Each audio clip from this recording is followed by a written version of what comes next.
I had barely put the key in the door when trouble rolled in like a storm I didn't see coming. The sun had just started to dip over the trees, casting a golden glow over my brand new lake ranch cabin. For most people, moving into your dream home is a day to celebrate. For me, it started with a confrontation I'll never forget. I'd been looking forward to this day for months.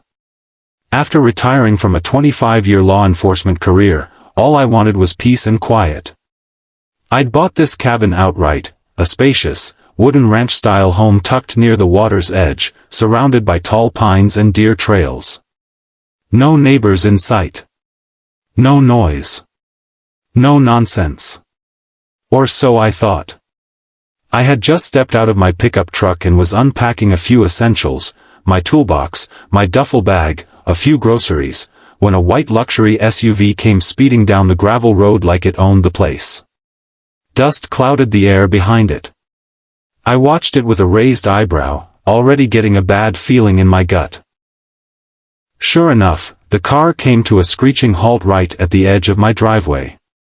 Before I could even ask if she was lost, the door swung open. Out stepped a woman in her mid-50s, wearing an HOA badge around her neck like it was some kind of federal authority. Beige pantsuit, massive sunglasses, clipboard in hand, the whole 9 yards. The locals had warned me about her. Watch out for Karen from the HOA, they'd said. She thinks she runs the lake. She stormed up to the porch like I'd broken into her house. Didn't say hello. Didn't ask who I was. Just went straight into full attack mode. What do you think you're doing? She snapped, glaring at me like I was a burglar. I blinked. Excuse me? This property is under Lakeview Ranch HOA control. You can't just move in without approval. No one authorized you to build here, let alone live here. I held in a chuckle. Ma'am, I bought this property 6 weeks ago. Cash. I have the deed and the county documents proving that this parcel is exempt from the HOA's authority. It's outside your jurisdiction. She stepped back like I'd insulted her family. Impossible. All lakefront properties fall under HOA rules. If you moved in without our permit, that's a violation of the community charter. I'm going to have to report this. I calmly leaned on the porch railing. You do whatever you feel like, but you should know you're trespassing right now. This isn't community property, it's privately owned land. Her eyes narrowed like she'd just been challenged in a courtroom. You don't talk to me like that. I represent this community. We have standards. And I represent myself, I said. This isn't a community lot. This is my land, my home. And I have every legal right to be here. That's when she pulled out her phone. Right there in my driveway, she dialed 911 with a shaky, dramatic voice like she was calling in a hostage situation. Yes, I need the sheriff out here immediately. There's a man who's trespassing on restricted HOA land. He's armed, he has tools, and he's refusing to leave. I raised my hands, shocked at the lie she had just told dispatch. I hadn't even taken my hammer out of the toolbox yet, and suddenly I was being accused of being armed and dangerous. Ma'am, I said, trying to stay calm, you're making a big mistake. She ignored me, pacing back and forth like she was auditioning for a crime show. I want him removed right now, she barked into the phone. He's violating HOA policy, and I fear for my safety. I stood silently, watching her put on the performance of a lifetime. It was clear what was happening, this wasn't about HOA policy. It was about control. Power. She didn't recognize me. Didn't know who she was dealing with. And now she was abusing emergency services because her ego couldn't handle the fact that someone outside her little kingdom had moved in. When she hung up the phone, she turned to me with a smug look. You've got about 10 minutes before the sheriff gets here. I'd recommend packing your things and leaving before you're arrested for criminal trespass. I gave her a slow, confident smile. I think I'll wait right here. Her face twitched, caught somewhere between frustration and disbelief. She wasn't used to people standing up to her. She probably thought calling 911 would scare me off, that I'd fold under pressure. But I'd faced down worse than her in my life. I didn't fear Karen or her clipboard. Minutes passed. The golden light of sunset filtered through the trees. Birds sang in the distance. I stood quietly by my truck, sipping from a water bottle, watching her pace like a dog waiting for backup. She was so wrapped up in her own fantasy of being some neighborhood sheriff, she didn't realize she had just dialed the real thing, and she was the one who'd be answering for it. Because what she didn't know, what she couldn't have known, was that I wasn't just some random cabin guy. I had my badge in my pocket. And the moment the real law showed up, everything was about to flip upside down. The sheriff's cruiser rolled in 10 minutes later, just as she had predicted, but her confidence vanished the moment he stepped out. Deputy Carter was a tall, no-nonsense man in his early 40s. I'd met him a few years ago at a regional training seminar. We weren't close friends, but we knew each other well enough. I watched his face change from neutral to surprised when he recognized me. "Tom," he said, walking toward me while glancing at Karen, who was now standing with her arms crossed like she was about to get a medal. "Hey, Carter," I said casually. "Long time." Karen's expression tightened. "Wait, you know him?" Carter turned to her slowly. "I do. He's a retired deputy from over in Gray County. One of the good ones." "Why did you call this in?" She huffed. "Because he's trespassing on HOA land. He's not a registered resident, and he's putting up fencing and storage structures without approval. I followed all the protocol, I filed the paperwork, and he ignored everything. He needs to leave." Carter looked back at me, puzzled. "Tom, this your land?" I handed him the folder I'd been waiting to pull out, the deed, plat map, and county exemption letter. He flipped through the pages, nodding as he saw the official stamps and signatures. "Yep," I said. "Bought it with full exemption. It's not HOA.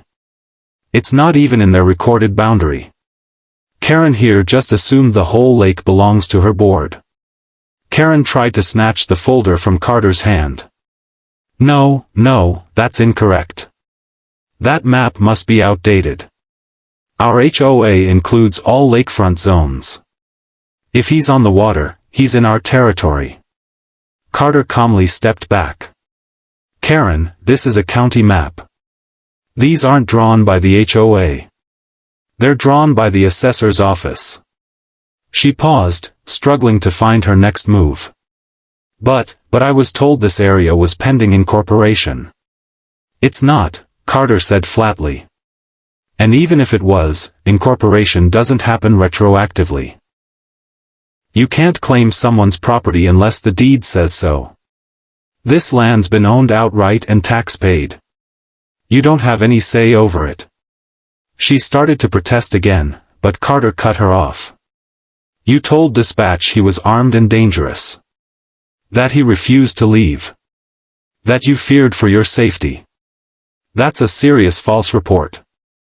Her jaw dropped. I didn't lie.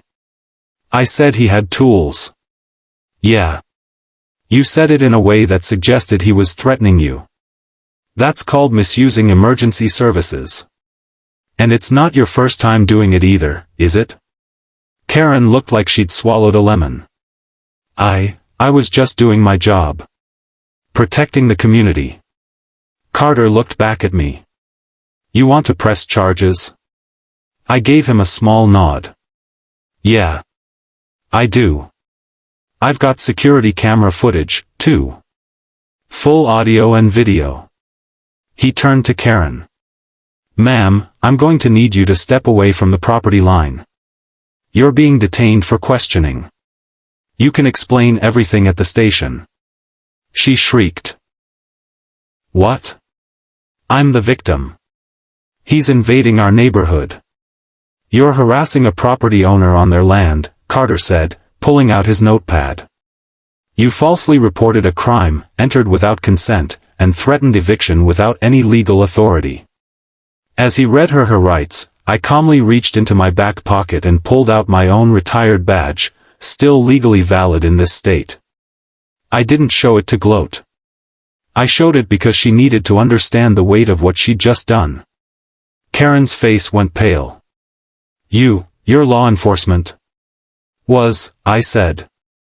Long enough to spot manipulation and abuse of power when I see it. She stuttered something unintelligible before Carter guided her toward the cruiser. He wasn't rough with her, he was professional, but there was no doubt this little HOA Queen's power trip had just crashed and burned. As she sat in the back seat, I saw her looking out the window, still trying to process how quickly her plan had turned on her. She thought she was calling in the cavalry to do her dirty work. Instead, she exposed herself as the one breaking the law. Once they pulled out of the driveway, I sat down on my porch steps and finally exhaled. For years, I'd dealt with people like her on the job, entitled, controlling, and willing to bend the truth if it suited their agenda. I thought retirement meant I'd left all that behind. But sometimes, the job finds you. Only this time, I didn't have to answer to anyone. I was on my own land, protected by the same laws I once upheld. And now, those laws had protected me in return. I looked out at the lake, the reflection of the trees glistening in the water, and smiled. Home. At last. The next morning, I woke up to the sound of tires crunching gravel again. For a second, I thought Karen had returned, maybe on bail and ready to stir up more drama. But when I looked out the window, I saw something worse, a group of HOA board members. 5 of them. Dressed in polos, lanyards, clipboards in hand, all standing in my driveway like they were preparing for a press conference. One of them, a man named Rick, tall, balding, with sunglasses too big for his face, stepped forward as I came out onto the porch. "Morning," he said, trying to sound calm. "We heard there was an incident yesterday. Some confusion. We'd like to clarify a few things." I crossed my arms. No confusion. Karen trespassed, falsely reported a crime, and got herself detained. What's to clarify? Rick shifted uncomfortably. Well, you see, she was under the impression that this property fell under our jurisdiction. There may have been a clerical error when we updated our digital maps. We're hoping to resolve that today, peacefully. Clerical error? I said, holding up my phone. Because the county map department says otherwise.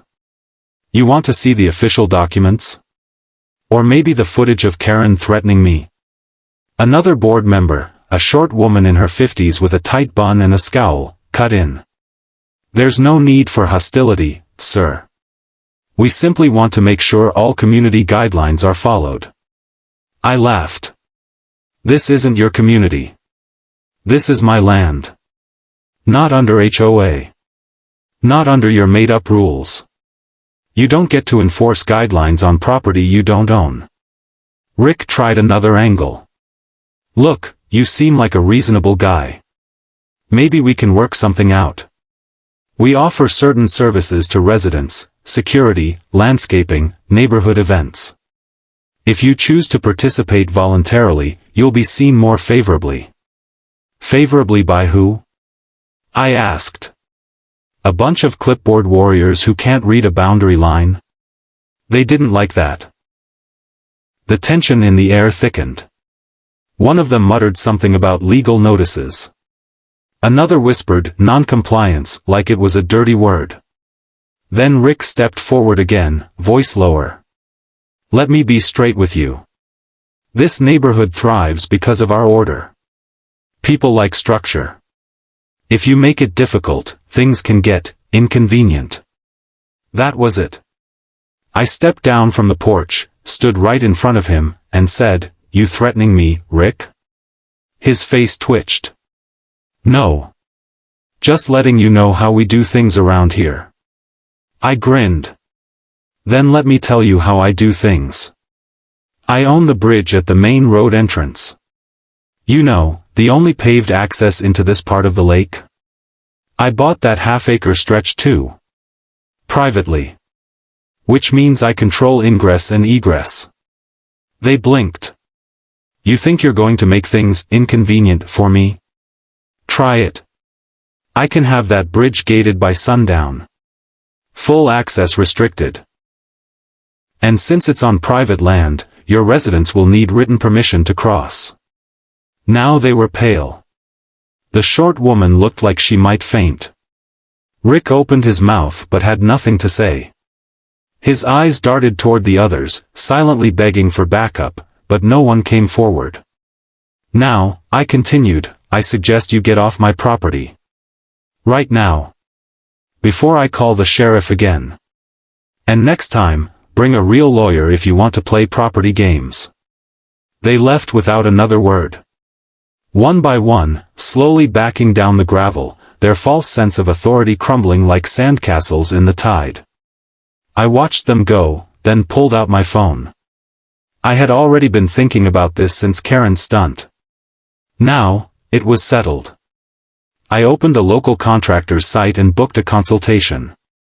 Not just for a security gate at the bridge, but also for motion-activated cameras, solar-powered floodlights, and a steel-reinforced mailbox.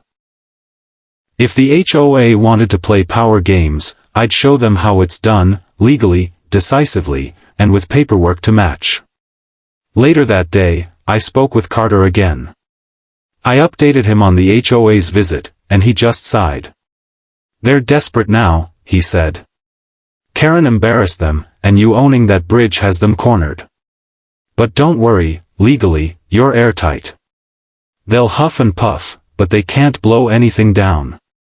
We shared a laugh, and I thanked him for always being straight with me. I could hear the genuine respect in his voice, and it reminded me of something I had almost forgotten, how good it felt to be in control of your own life. As I hung up, I walked down to the lake. The sun was dipping again, orange streaks across the water. Ducks floated near the dock, and the breeze smelled of pine and fresh freedom. This was my land. No HOA. No petty rules. No Karen. And every inch of it hard-earned. A few quiet days passed after the HOA board backed off, but I knew they weren't finished. People like Karen and her crew didn't know how to walk away from control. They lived for it, thrived on it. Sure enough, trouble showed up again, this time in the form of a notice taped to my front gate. Not legal paperwork. Not a summons. Just an HOA violation letter, on a cabin not even in their jurisdiction. It was pathetic. The letter claimed I was in breach of community standards for having non-uniform exterior design, unapproved fencing, and lack of approved landscaping. I laughed so hard I nearly dropped my coffee. The HOA was doubling down, pretending like I was part of their community, when the county records clearly showed otherwise. I took the letter inside, scanned it, and emailed it straight to my lawyer. Then, I did something better. I called the local newspaper. I told them everything. Karen's trespass. Her 911 stunt. Her arrest. The HOA's attempts to bully me with phony rules. The bridge I legally owned. And most importantly, how these HOA members were wasting public resources and harassing a law-abiding veteran trying to live in peace. The reporter loved it. By the end of the day, I had a local TV station asking if they could interview me. I politely declined the camera, but I gave them a statement. I wanted people to hear the truth, that these HOA tyrants were trying to expand their power illegally. The next day, the article dropped with the headline. Lake Ranch homeowner battles HOA overreach, owns the only bridge into the neighborhood. It went viral. Suddenly, I wasn't the target anymore. They were. Emails flooded the HOA's inbox. Angry calls came into their office. Homeowners in the area, the ones they were supposed to represent, started asking real questions. Why are you wasting time chasing someone outside the HOA? Why are our dues funding legal threats? Did you really try to evict a veteran from his own land? Then the real hit came, a class action petition from HOA members demanding a leadership review. Karen was still in county lockup awaiting charges, and her reputation was now toast. Rick resigned from the board 2 days later. 2 other members followed. Their little empire? Crumbling. And all I had to do was stand my ground.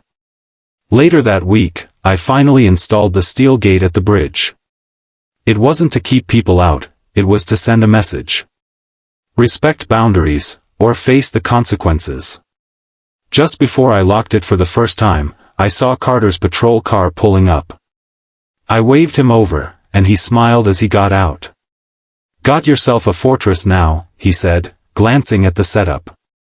"Nah," I replied, "just a reminder. This land is mine, and no clipboard committee gets to dictate how I live." He chuckled. "Well, you're a legend now. Whole department's been reading that article. Guess it's not every day we see someone beat the HOA and make them look like fools." I offered him a coffee, and we sat on the porch watching the sun dip again. "You know," Carter said, "a lot of folks wouldn't have handled this the way you did. Most people would have folded. Let the HOA win. You kept calm, used the law, and kept your dignity." "I've been through worse," I said. "And I've worn a badge. I know when someone's pretending to have authority, and when they're just plain wrong." He nodded. "Glad you stayed. This place could use someone who knows how to stand tall." And just like that, peace returned. No more surprise visits. No more fake notices. Just me, the lake, and the sound of nature I had come here for. Every morning since, I wake up, breathe the clean mountain air, sip my coffee, and remember why I bought this land, not to impress anyone, not to obey rules I never agreed to, but to live free. Karen's court date is next month. I've heard she's trying to claim she was confused about the boundary lines. The sheriff's body cam footage says otherwise. Her 911 call? Public record. Her threats? On tape. As for the HOA? They've got a new interim board now. Quiet. Apologetic. Almost invisible. I haven't heard from them since. I doubt I ever will. Because now they know what happens when they try to bully the wrong man, one who knows his rights, owns the land and the only road into town, and isn't afraid to stand up with a badge of his own.